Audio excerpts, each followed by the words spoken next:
마가복음 5장 35절에서 43절입니다. 교독하시겠습니다. 제가 먼저 35절 읽도록 하겠습니다. 아직 예수께서 말씀하실 때에 해당 장의 집에서 사람들이 와서 해당 장에게 이르되 당신의 딸이 죽었나이다. 어찌하여 선생을 더 괴롭게 하나이까? 예수께서 그 하는 말을 곁에서 들으시고 해당 장에게 이르시되 두려워하지 말고 믿기만 하라 하시고 베드로와 야고보의 형제 요한 외에 아무도 따라옴을 허락하지 아니하시고 해당 자의 집에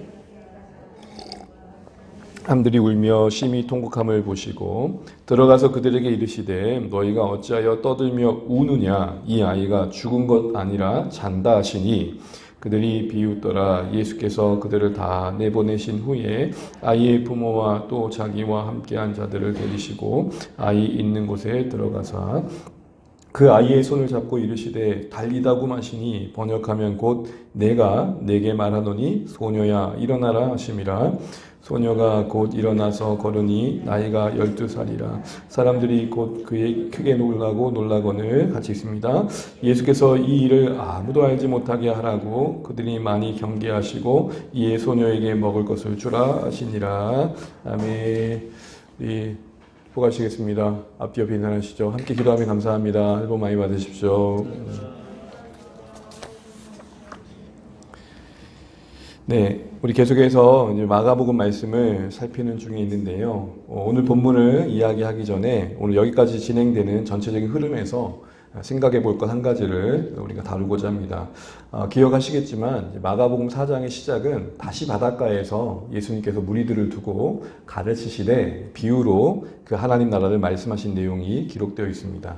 그렇게 가르치신 예수님의 사역 이후에 4장 34절까지 이어진 뒤에 35절부터는 예수님께서 바다 저편으로 가자 하시면서 여정이 시작되죠. 그런 가운데 풍랑이 일게 됩니다. 그 풍랑을 잠잠케 하신 기적이 나오게 됩니다. 이후로 네 가지의 기적이 나온다 해서 소위 마가복음 4장 35절부터 오늘 우리가 읽은 마가복음 5장까지의 내용을 네 가지의 기적 시리즈다라고 이야기를 합니다. 네 가지의 기적 시리즈. 그 첫 번째로 말씀드린 것처럼 풍랑을 잠잠케 하신 예수님.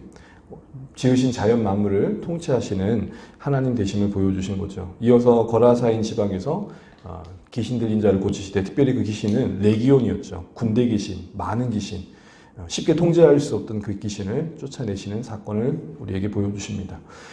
그리고 오늘 새벽에 봤던 혈류병 열렸던 12회 동안 혈류병 걸렸던 여인을 고치시죠. 그리고 오늘 살펴보게 될 야이로의 땅을 죽은 자 가운데서 살리시는 기적을 보게 됩니다. 이런 네 가지의 기적을 우리가 좀 이해를 돕기 위해서 비록 영어긴 하지만 그래도 어려운 영어가 아니니까 4D로 외우더라고요. 누가 보니까 도움이 되는 것 같아서 안내드립니다. 한번 다음 화면 보여주시겠어요? 자매님. 네. 보시게 되면은 데인저죠. 위험, 풍랑의 위험을 잠잠케 하시는 하나님. 데몬이란 말은 귀신이란 말이잖아요. 악한 영을 다스리시는 예수님. 디지즈란 말은 질병이란 말이죠. 데스란 말은 사망입니다. 여러분 4D 그러면 영화 보면 4D 그러면 어떤 영화죠? 입체 영화잖아요. 무슨 말이에요? 이 네 가지의 기적이 단순한 네 가지의 기적이 아니라 사람이라면, 인간이라면, 하늘 아래 사는 인생들이라면 겪을 수 있는 여러 인생의 어려움들을 상징화해서 모든 면에서 하나님은 우리를 도우실 수 있는 능력자이시다라는 것들을 예수님의 이 사건의 기적 속에서 담아내고 계신다는 거죠. 이게 오늘 이 네 가지 기적의 시리즈가 우리에게 준 교훈입니다. 더하여서 비유로 여러 가지로 말씀하시는 그 메시지로만 끝나지 않고 이어지는 이 기적, 그 현장에 실질적으로 하나님의 통치가 나타나는 가시적인 증거들, 귀신이 쫓겨나고 풍랑이 잠잠케 되어지고 도저히 고칠 수 없었던 질병이 낫고 오늘 본문에 보게 되지만 죽은 자 가운데 살아나시는 이런 모든 기적들은 말씀으로만 끝나는 게 하나님 나라가 아니라 능력과 함께 임하는 것이 그 나라임을 오늘 이 그림 속에서 우리에게 보여주고 계시는 겁니다. 한마디로 하나님 나라의 이 통치는 헛된 공허한 메아리가 아니라 오늘 우리 인생 속에 실제적으로 붙들 수 있는 나라이며 경험할 수 있는 나라이며 우리 인생 가운데 정말 힘이 될 수 있는 나라임을 말씀하시는 겁니다.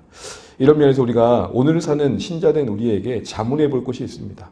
다른 게 아닙니다. 나는 복음의 능력을 오늘 이 땅에 살아가는 동안 경험하고 있는가? 천국이라는 것이 죽어서만 가야 될 저 먼 곳에 있는 곳은 아닌가?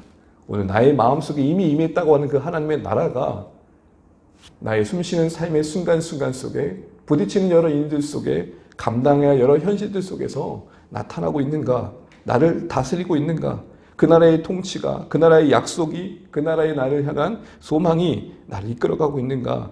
나는 그런 현실 속에 살아가고 있는가를 돌아보게 되는 것이죠. 복음의 능력이 나를 변화시켜 가고 있는가? 그 능력이 다만 죽어서 가는 저 천국 미래의 일들이 아니라 오늘 현재 속에 나타나고 있는가? 거친 풍랑처럼 늘 일어나는 우리의 심령의 염려가 권위 있는 우리 주님의 말씀 앞에 잠잠케 되어지는 것들을 경험하고 있는가?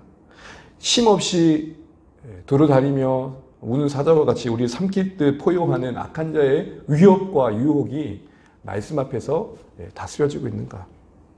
삶과 죽음의 갈림길 속에 있을 때마다 주권자이신 주님 앞에 맡기는 평안함이 있는가? 한번 돌아보게 되는 것이죠. 바라기는 우리 주 안의 가족들에게 하나님 나라는 저 먼 이야기, 죽어서만 누릴 수 있는 그 나라가 아니라 오늘 숨쉬는 이곳에서 우리가 경험할 수 있는 그 나라로 역사하기를 주의 이름으로 축복합니다. 그래서 오늘 본문의 말씀을 이제 보게 되면은 사실은 이 본문의 말씀의 독특함이 해당장 야이로의 딸의 이야기가 오늘 이 12해 동안 혈류병을 걸렸던 여인의 이야기를 감싸고 있습니다. 그래서 여러분 오늘 새벽에 보게 되면은 21절에서 24절까지가 해당장 야이로가 예수님께 요청을 하고 예수님이 해당장 야이로와 몸 무리와 함께 그 집으로 가는 여정이 나오죠. 그러다가 갑자기 25절부터 34절까지 떡하니 중간에 12해 동안 아팠던 여인의 이야기를 다루시는 것들이 긴 내용을 찾아오고 있습니다. 그리고 다시 오늘 35절부터 해당장 야이로의 딸의 이야기가 이어집니다. 샌드위치란 말 아시죠? 12해 동안 혈류병을 얻은 여인의 이야기를 지금 해당장 야이로의 딸과 관련된 이야기가 감싸고 있는 겁니다. 이런 구조는 마가복음에서 종종 보게 되는데 이런 구조의 의미가 뭘까요? 한마디로 강조죠. 유사한 이야기를 엮어서 그 안에서 공통점과 차이점을 통해서 주시는 교훈을 만들고자 한다는 것입니다. 자, 그런 가운데서 이걸 염두한 가운데서 우리는 오늘 본문의 내용을 한 번씩 볼 텐데요. 새벽에 읽었던 22절부터 한번 다시 한번 보도록 하겠습니다. 우리 22절 함께 읽어보겠습니다. 22절입니다. 시작. 해당장 중에 하나인 야이로란 이가 와서 예수를 보고 발 아래 엎드려. 여러분 해당장이란 말을 성경에서 많이 보시죠. 해당장이라는 사람이 어떤 사람일까요? 말씀드린 것처럼 유대인들은 성전 중심의 문화였죠. 그런데 성전이 무너진 뒤에 곳곳에서 흩어졌을 때에 그들의 성전을 대신할 수 있는 장소가 회당이었습니다. 그래서 성인 10명만 모이면 회당을 만들었어요. 근데 이제는 정착되어져 가면서 회당 문화가 곳곳에서 이제 만들어지는데 그 회당을 관리하는 사람, 어떤 건물을 관리하고 그 안에서 이루어지는 예배를 주관하는 사람이 회당장입니다. 그런 의미에서 회당 중심이었던 당시 유대인들의 입장에서는 이 회당장은 상당히 영향력을 발휘했던 사람이고 그 사회 안에서는 존경받고 그리고 인정받았던 위치에 있었던 사람입니다. 그런데 지금 그 해당장이 예수님의 발 앞에 엎드리고 있습니다. 이 발 아래 엎드림의 의미는 뭐냐면 권위를 인정하는 겁니다. 자기도 좀 뭔가 사회적으로 위치가 있는 사람이지만 난 예수님 앞에 무릎 꿇을 수 있는 자입니다 라고 고백하는 것이죠. 그러면서 간곡히 구하되 라는 23절 말씀을 보게 되면 이 발 앞에 엎드림의 의미는 주님의 은혜를 구하는 것이죠. 어찌 보면 당시의 관점에서 보면 제3자가 볼 때 야, 해당장이 자존심 다 내려놓았네? 이렇게 증거될 만한 현실이었다는 것입니다. 간절하게 이렇게 구하는 자리까지, 엎드리는 자리까지 오기까지 해당장의 위치를 고려해 볼 때 쉬운 일만은 아니었습니다. 말씀드린 것처럼 자존심을 일단 내려놨어야 됐고 또한 회당장의 위치가 이해관계 속에서 보게 되면 바리새인들 쪽에 가까웠습니다. 아무래도 그러겠죠. 종교 지도자들 그룹에 가깝다 보니까 종교 지도자들의 견해에 함께 갈 수밖에 없었습니다. 그러니까 정치적인 이해관계가 해당장들이 어쨌든 간에 바리새인들과 서기관들과 함께 갈 수밖에 없는 상황 속에서 이 예수님의 발 앞에 엎드림의 행위는 그들 입장에서는 어떻게 보일까요? 달갑지 않은 거죠.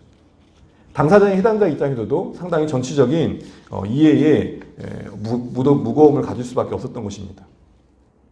따가운 시선과 어떤 지탄을 감내해야 했었던 선택이었습니다. 쉽지 않았다는 것이죠. 그런데 여러분, 그 모든 것을 감내할 수 있었던 이유가 뭘까요? 그러니까 모든 걸 다 내려놓고 나 그런 거 필요 없다. 오직 예수님 발 앞에 엎드렸던 그 해당장의 이유가 뭘까요? 첫 번째는 자녀, 그 딸을 정말 사랑했기 때문입니다. 오늘 말씀을 읽게 되면은 24절에 23절에 이렇게 말합니다. 우리 23절 말씀 같이 한번 읽어보겠습니다. 시작. 간곡히 구하여 이르되 내 어린 딸이 죽게 되었사오니 오셔서 그 위에 손을 얹으사 그로 구원을 받아 살게 하소서 하거늘. 오늘 간곡히 구하여 하는 기도의 제목이 뭐냐면 내 어린 딸이 죽게 되었으니까 좀 살려주십시오 라고 말합니다.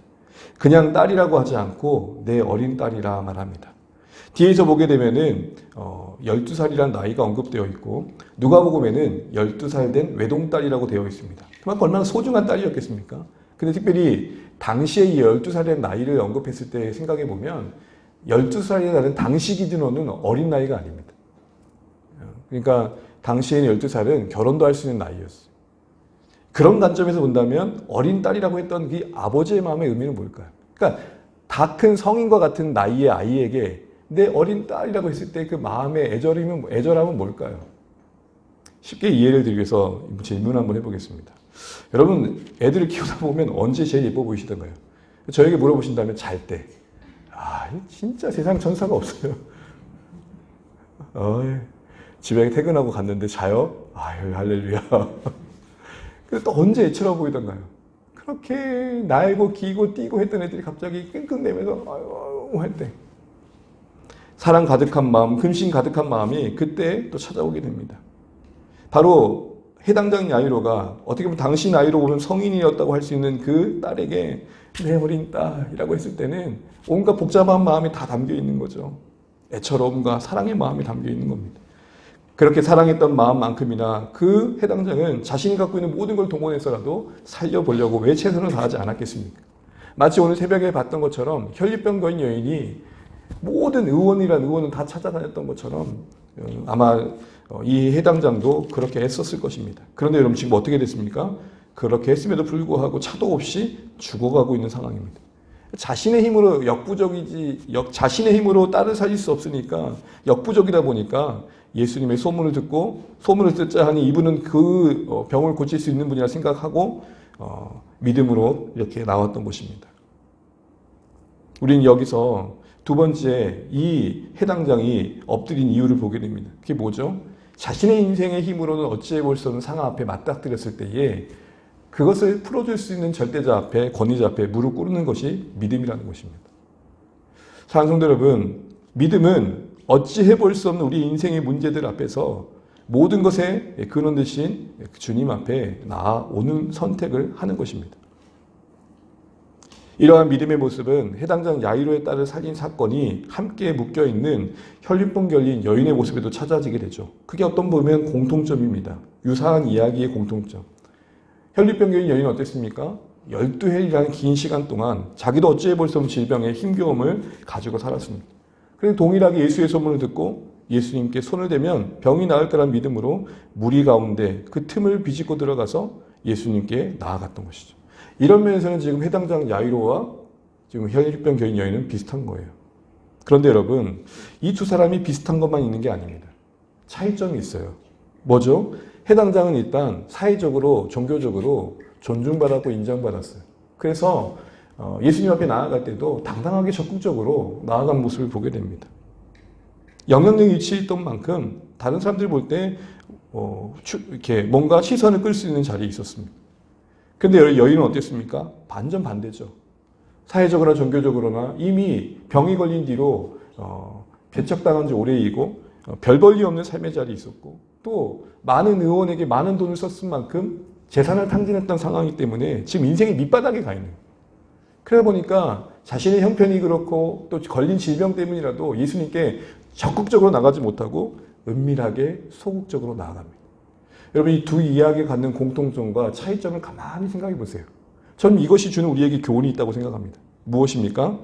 여러 면에서는 분명 차이점이 있지만 같은 믿음이었기 때문에 예수님의 치유의 능력을 경험할 수 있다는 것입니다. 바꿔 말하면 하나님을 향한 믿음이라는 게 동일한 믿음이라는 게 다양하게 표현될 수 있다는 것을 우리는 알아야 된다는 것입니다. 교회 안에 보면은 크게 기질이고 성향일 수도 있고 교회 문화일 수도 있는데 손 들고 춤추고 찬양하는 게 더 은혜되는 그 분위기가 있고 어떤 때는 어떤 분들은 손을 모으고 그냥 묵상하는 중에 가슴에 손을 얹고 그 가사를 묵상하며 깊이 상고하듯이 찬양하는 것을 즐겨하는 분이 계십니다. 기도할 때 어떻습니까? 어떤 분은 뜨겁게 통성으로 기도하기도 하고 또 어떤 분들은 조용히 잠잠히 기도하기도 합니다. 또 어떤 분들은 어떻습니까? 예배 자리에 와도 떡하니 앞자리에 앉기를 선호하는 분들이 계시고 또 뒷자리에 앉는 것을 좋아하는 분들이 계십니다. 여러분 유독하면 우리는 그렇잖아요. 앞자리에 은혜가 있다고. 저는 진짜 그게 맞나 모르겠어요. 우리 무슨 교회가 풍수지리설 묻는 것도 아니고. 저는 다만 그런 것 같아요. 앞자리에 오면 더 집중할 수 있고 뒤에 오는 분을 배려할 수 있다는 측면에서 말할 수 있을 것 같아요. 여하튼 앞자리는 더 은혜가 되고 또 뒷자리가 더 은혜가 된다는 사람들이 있고 다양합니다. 제가 뭘 말씀드린 겁니까? 우리 안에 같은 믿음이 그 사람의 기질과 성향과 어떤 공동체의 문화 안에서 다양하게 표현될 수 있고 그러기에 어떤 강요될 수 있는 부분은 분명 아니라는 것이죠. 특정한 행위가 더 하나님의 은혜를 끌고 올 거라고 발상을 만드는 것 자체가 조금 조심스럽다는 것입니다. 그냥 가슴 깊이 찬양하는 거하고 손 들고 찬양하는 거고 하나님 보실 때 뭘 더 어여삐 여기실 것 같냐라는 질문 자체가 너무 본질에서 벗어난 질문이라는 것입니다. 그런데 여러분 오늘 교회 분위기를 잠깐 보시죠. 우리는 어느새 교회가 이상적으로 생각하는 신자의 모습은 무엇입니까? 모든 면에서 앞서는 거죠. 뭔가 외향적인 거예요. 항상 액티브하고 뭔가 모든 일을 항상 열심히 하고 그게 나쁘다는 말씀 드린 게 아닌 겁니다. 어떤 분에게는 그렇지 않은 모습으로 그 믿음을 표현하는 모습이 있는데 어느새 교회 안에서 외향적인 모습으로 평양되어진 것이 이상화되어 있단 말입니다. 그렇다 보니까 앞에 서기를 껄끄러워하고 뭔가 조용히 하고 싶어 하는 것을 좋아하는 분들에게서는 자기 믿음이 없는가? 라는 자책이 될 때가 있더라는 것입니다. 고독함을 추구하고 개인의 묵상에도 편하고 내향적인 활동을 좀 더 편하게 생각하는 분들의 입장에서는 왠지 내가 믿음이 없나? 라는 생각을 할 수 있다는 것입니다. 그러나 여러분 이거 하나 기억하십시오. 오늘 은밀하게 정말로 모르게 조용히 예수님의 옷자락을 만졌던 여인과 모두가 보는 앞에서 멋있게 무릎 꿇고 주님 도와주십시오라고 누가 보다 하더라도 다 보이는 모습으로 나갔던 해당장 야이로와 동일하게 다 하나님의 은혜가 임했다는 것입니다. 무엇입니까? 중요한 건 어떤 특정한 행위가 아니라 어떤 믿음이냐가 중요한 겁니다. 더 나아가서 어느 누구라도 믿음으로만 우리가 하나님께 나아갈 수 있고 그 하나님의 능력을 경험할 수 있다는 것입니다. 사회적으로 유력한 자라가 더 특별한 대우를 받는다는 게 아니라는 것입니다. 예수님 앞에서는 가난하나 부하나 유력하나 그렇지 않으나 중요한 게 아니라는 것입니다. 중요한 건 믿음이냐는 것이죠. 그래서 여러분 사랑하는 주안의 가족 여러분 부탁드립니다. 우리가 어떤 외향과 기질 이런 것에 휘둘리지 말고 믿음으로 나가면 좋겠습니다. 믿음으로. 우리가 예배 현장에 나갈 때 어느 분은 손을 들고 예배하는 게 더 은혜가 될 수도 있고 어떤 분은 그냥 가슴에 손을 얹고 아니면 어떤 분은 손을 그냥 모으고 그 방법의 문제가 아니라 중요한 거는 내가 정말 하나님의 살아계심을 믿는 자인가 그분의 영광스러움을 믿는 자인가 믿음이 더 점검되어야 한다는 것이죠. 그렇다면 여러분 이런 믿음들은 또 어떤 모양으로 나타나야 될까요? 오늘 본문에서 강조하고 있는 믿음은 뭐냐면 한번 죄송하지만 따라해주면 감사하겠습니다. 일관된 믿음 시작 일관된 믿음 오늘 35절 말씀을 함께 같이 한번 읽어보겠습니다. 35절입니다. 시작. 아직 예수께서 말씀하실 때에 회당장의 집에서 사람들이 와서 회당장에게 이르되 당신의 딸이 죽었나이다. 어찌하여 선생은 더 괴롭게 하나이까. 여러분 이 35절 말씀의 모습을 조금 상상력을 발휘해서 이 현장에 여러분이 야이로의 입장에 서 있다고 생각해 보십시오. 말씀하실 때란 말은 아직도 진행 중인 거예요. 지금 여러분 해당장 야이로의 마음은 지금 마음은 어디가 있을까요? 점점 죽어가고 있는 딸이 있는 집에 가 있을 겁니다. 어렵게 부탁을 드려서 자기 모든 걸 내려놓고 요구 간곡히 부탁해서 가는 여정이었어요. 그 행렬 가운데 갑자기 떡하니 어디서 나타난 여인이 지금 중심에 서가지고 예수님과 대화를 나누고 있는 현장을 보고 있는 겁니다. 아직도 여인에게 말씀하고 계신 게 35절 말씀이에요. 여러분 이 야이로의 마음은 얼마나 속이 타들어갈까요? 지금 자기의 딸을 고치러 가는 여정에 갑작스럽게 등장한 이 여인이 얼마나 원망스러웠을까? 쉽게 한번 생각해 보시죠. 여러분 왜 그럴 때 있지 않으세요? 나는 진짜 마음이 바쁜데 주변 사람들이 너무 고요해. 와 이거 뚜껑 열려. 공감하시는 거 보니까 은희자매님 누구 생각하시는지 알 것 같아요. 난 정말 마음이 애처로운데 내 마음에 아무도 공감해 주지 않아. 지지도 해주지 않아. 그러면서 염려됐던 게 뭘까요? 이러다가 우리 딸 죽으면 어떡해? 그런 소리는 들리지 않아야 되는데 아이고 설마가 역시가 돼버렸어요. 어떤 말이 들립니까?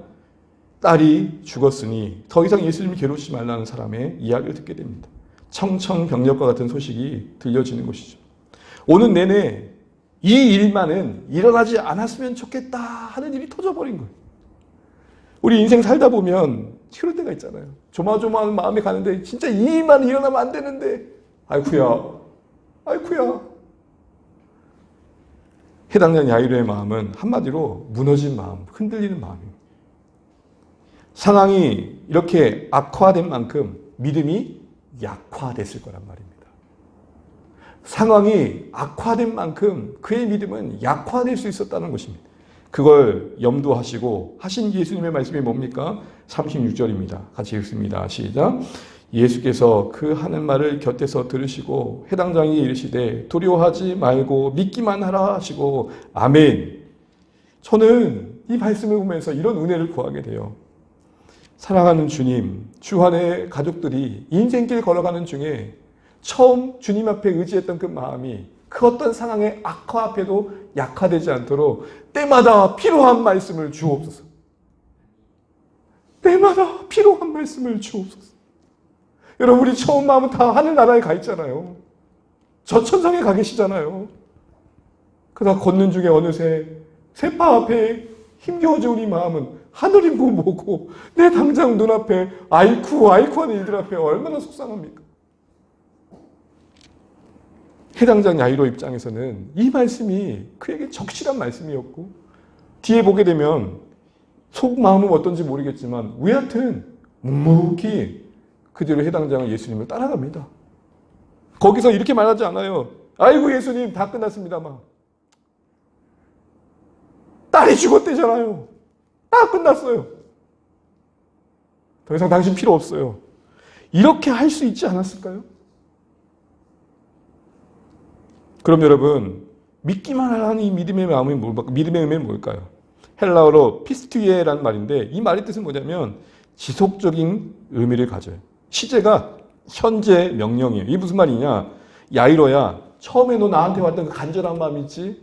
나에게 맡기면 나이가 손만 대면 나올 거란 그 믿음이 있지? 그 믿음 지금도 지키면 좋겠어. 끝까지 붙들면 좋겠어. 그 다음은 나에게 맡겨. 이 말씀을 하시는 겁니다. 일관되게 그 믿음을 지켜가면 좋겠어. 이미 갖고 있었던 그 믿음 내려놓지 않으면 좋겠어. 저는 앞서 말씀드린 것처럼 오늘 본문이 마침 우리 장로님과 권사님이 기도 가운데 결심하셨던 내용을 박 목사님께 나누고 그 박 목사님이 저에게 1년 전 이 수요일에 점심 때 저와 아내와 만나서 해주셨던 이야기를 그때 들었습니다. 처음 들은 거죠.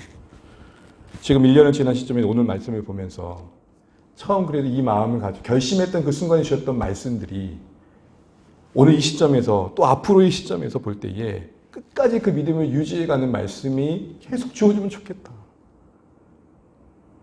이런 생각을 해보게 되었습니다. 우리 모두에게도 그런 은혜가 있으면 좋겠습니다. 일관되게 상황과 상관없이 우리 믿음이 지속될 수 있도록 적시의 말씀이 주어주시면 좋겠다라는 생각을 해보게 되었습니다. 이제 소용없이 돌아가십시오라고 말하지 않을 수 있었던 그 마음의 붙들어줌은 바로 들려주시는 말씀이었습니다. 여기서 우리는 중요한 거 한 가지 믿음에 생각해 보게 돼요. 다 끝이라고 생각되어진 그 순간에 말씀을 붙잡고 소망을 이어갈 것인가, 상황 바라보고 절망을 선택할 것인가, 이게 우리 삶의 중요한 선택이라는 것입니다. 어쨌든 해당장은 주님의 말씀에 의지해서 흔들린 자신의 마음을 붙잡고 소망을 선택합니다. 그리고 딱 집에 갔는데 아이고야 여기서부터 들려줍니다. 아이고야 곡하는 소리가 여기저기서 들립니다. 그럼 당시 유대 사회에서는요 장례가 생기면 전문적으로 직업적으로 곡하는 무리들이 있었어요. 돈 받고. 그래서 긴 장례 시간 동안 슬픔을 함께할 사람들을 사람마다 다 하기 어려우니까 돈을 받고 울어주는 사람이 있었단 말입니다. 곡을 전문적으로. 어떤 사람은 머리를 뽑는 사람이 있고 어떤 사람은 가슴을 치는 사람이 있고 어떤 사람은 노래를 부르는 사람이 있고. 머리 뽑는 사람이 돈을 더 많이 받았겠죠. 그렇게 마음을 다잡고 왔는데 현장에 오면 어땠을까요? 야, 이런 마음이 참 심각해요. 성경에 묘사는 안 됐지만 얼마나 마음을 붙잡았을까요? 그냥 멀리서 볼 때는 그래 한번 해보자고 갔는데 막상 그 슬픔의 기운이 느껴졌을 때 어땠을까요? 그 딸의 얼굴이 눈에 아른거리면서 막상 와서 봤을 때에 그 마음은 어땠을까요? 그런 가운데 주님이 또 말씀하세요. 뭐라고 말씀하십니까? 그 울음으로 가득한 현장을 39절과 같이 말씀하십니다. 39절 읽겠습니다. 시작. 들어가서 그들에게 이르시되 너희가 어찌하여 떠들며 우느냐? 이 아이가 죽은 것이 아니라 뭐한다? 잔다 하시니. 아멘. 죽은 게 아니라 잔다라고 말합니다. 당시 사람들도 어이가 없는지 비웃어요. 이 비웃음의 의미는 뭘까요? 불신이죠. 말도 안 된다는 거예요. 죽었는데 잔다고? 예수님이 잔다고 했을 때는 진짜 잔다는 말일까요?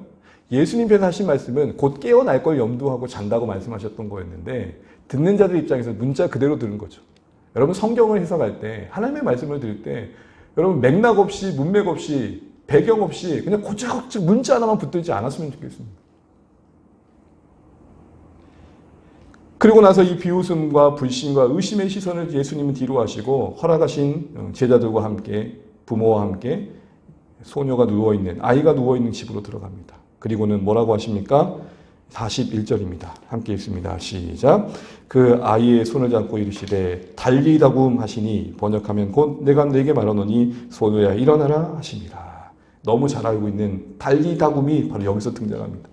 이 달리다굼은 아람어입니다. 그래서 번역이란 말을 덧붙여서 헬라어로 다시 당시의 헬라어의 언어로 바꿔주고 있는 것이죠. 달리다가 소녀야라는 말입니다. 쿰이 일어나라는 말이에요.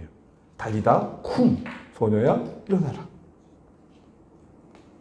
이 번역된 내용은 그 당시에 이방인들이었던 로마 사람들이었던 헬라 독자들을 고려한 것이었을 것입니다.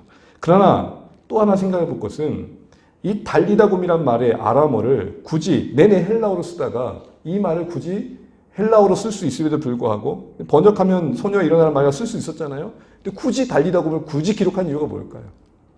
이거는 초대교회 성도들을 염두한 거였습니다. 당시에 초대교회 성도들이 서로에게 격려하는 차원에서 했던 말이 뭐냐면 달리다굼이었습니다.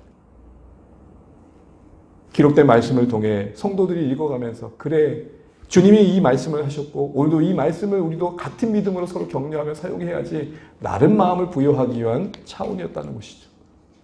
성도들이 서로 지칠 때마다 절망스러울 때마다 자기 자신을 향해 그렇게 선포했고 서로를 향해 그렇게 말했답니다. 달리다굼. 달리다굼. 달리다굼.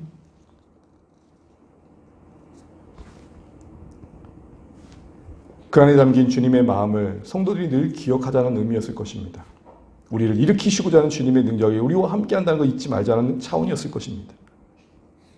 이런 일련의 의심과 불신을 뒤로 하시고 결국 소녀를 붙잡고 일으키시다 살리신 이 장면의 일련의 과정에서 결국 이걸 알게 됩니다. 믿음은 알고 가는 게 아니라 신뢰하며 가는 겁니다. 봐서 일하시는 하나님을 만나는 게 믿음의 현장입니다. 미래에 무슨 일이 생길지는 아무도 모르는 채 모든 것이 주님께 달렸습니다는 믿음으로 한 걸음 한 걸음 가다 보니 열매 맺은 현장을 맞닥뜨려 드는 게 믿음입니다. 알고 가는 게 아니라 신뢰하며 가다 보니 알게 되는 게 믿음의 현장임을 다시 한번 확인하게 됩니다. 이런 의미에서 여러분, 우리는 이 말씀 앞에 다시 한번 우리 자신을 돌아보게 됩니다. 우리의 믿음은 예측되어지고 가능성이라는 범위 안에서만 우리는 믿음이 작동하고 있지 않는가. 어느 선을 딱 넘어가 버리면 믿음은 둘째치고 이거는 뭐 이도 저도 아닌 삶을 살리고 있지 않는가. 안개 낀 듯 딱하니 앞이 안 보이면은 걷기를 두려워하는 내 모습은 아닌가 돌아보게 됩니다. 그런데 오늘 주님은 말씀하시는 겁니다. 믿음은 알고 가는 게 아니라 예측하고 가는 게 아니라 가다 보니 알게 되는 거다. 더하여 오늘 이 말씀 속에서 다시 한번 돌아보게 됩니다. 어찌해 볼 수 없는 만큼의 형편과 상황이 우리의 믿음을 약화시킬 때에도 일만의 가능성마저 없는 상황에 던져진다 할지라도 주님께 모든 게 달려있다는 이 믿음 잃지 않고 믿음을 끝까지 일관되게 유지해가는 게 참 중요하다는 것입니다. 그런 의미에서 우리에게 필요한 게 뭘까요? 들려지는 말씀입니다. 오늘 보세요. 때마다 들려지는 말씀을 주잖아요. 두려워 말라, 믿기만 하라. 또 가서는 현장에서는 죽은 게 아니라 참다. 자꾸 야이로의 마음을 붙잡아 주십니다. 여러분, 우리에게도 이런 게 필요합니다. 매 순간순간마다 하나님의 말씀이 들려져서 그 현실의 충돌 속에서, 무슨 말이냐, 현실에 들려오는 상황은 죽음인데 주님의 말씀은 소망인 그 충돌 속에서 자꾸 그 말씀이 더 권위 있어지는 것입니다. 죽음을 잔다라고 보시는 주님의 시선을 따라 모든 비웃음을 짓밟는 것입니다. 말씀에 더 권위를 두고 흔들리는 마음을 붙잡아 매는 것입니다. 그래서 다 끝났다라고 하는 곳에 말씀에 의지해 아니야, 소망이 있어 선포하시는 겁니다. 저주받은 것 같아 라고 말하는 자리에 아니야, 합력하여 선을 이루고 유익을 주실 거야. 비극이라고 말하는 곳에 아니야, 이곳에 담기신 하나님의 축복이 있어. 죽겠다 하는 곳에서 기억하시죠 여러분? 죽게 있다. 제가 다운분들께 처음 와가지고 했던 설교의 제목입니다. 죽겠다 하지 말고 죽게 있다 하죠. 여러분, 죽겠다고 할 때 좀 길게 호흡을 빼세요. 죽겠다 하면 은혜가 돼요 갑자기. 죽겠다가 죽게 있다로 바뀌는. 왜요? 아무것도 없는 폐허의 현 속에서도, 폐허 가운데서도 새 일을 이루신 우리 주님이시니까. 말씀을 맺겠습니다. 오늘 하나님 나라의 여러 가지 비유로 말씀하신 뒤에 이어지는 네 가지 기적의 시리즈 중에 키워드는 믿음입니다. 근데 한번 생각해 보면 그 믿음은 그리 대단한 믿음이 아닙니다.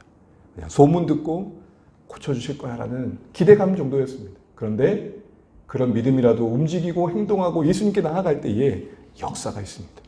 우린 간혹 신앙생활 하다 보면 대단한 믿음이어야만 뭔가 할 수 있다는 착각이 더할 때가 있고, 저는 아직 믿음이 없어요가 핑계거리가 될 때가 있습니다.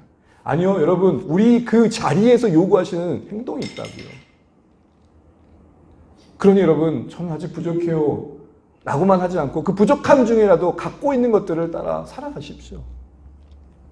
100% 확신은 못하더라도 50% 확신이면 50% 확신만큼 행동을 해보십시오. 거기서 하나님이 은혜를 주신다는 겁니다. 더하여 믿음은 뭡니까? 오늘 말씀처럼 믿음은 알고 가는 게 아니라 가면서 주님의 그 신뢰하면서 가는 중에 알게 되는 겁니다. 또한 믿음은 상황이 약화시키는 현장 속에서 우리의 믿음을 약화시키지 않고, 우리의 믿음을 상황이 악화되어 가면서 우리 믿음이 약화되어지지 않도록 때마다 들려지는 말씀이 있는 은혜를 경험하는 것입니다. 이와 같은 오늘 말씀의 겉면과 교훈 앞에서 우리 자신을 돌아보면 좋겠습니다. 더하여 적극적으로 무릎 꿇고 모두가 보는 앞에서 자신의 믿음을 드러냈던 해당장의 기도도 들어주셨고, 기도했는지 아는지 모르는 은밀하게 조용히 예수님의 옷자락을 붙잡은 그 여인의 기도도 들어주셨습니다. 신앙이 적극적이냐 소극적이냐, 손을 들었냐 내렸냐, 통성기도를 했냐, 그런 차원의 문제가 아닙니다. 여러분, 믿음이 있느냐 없느냐. 우리 이거 기억하시면서 다시 한번 우리의 믿음을 오늘 말씀 앞에 점검하시고 주시는 은혜를 구하는 이 시간 되시기를 주의 이름으로 축복합니다.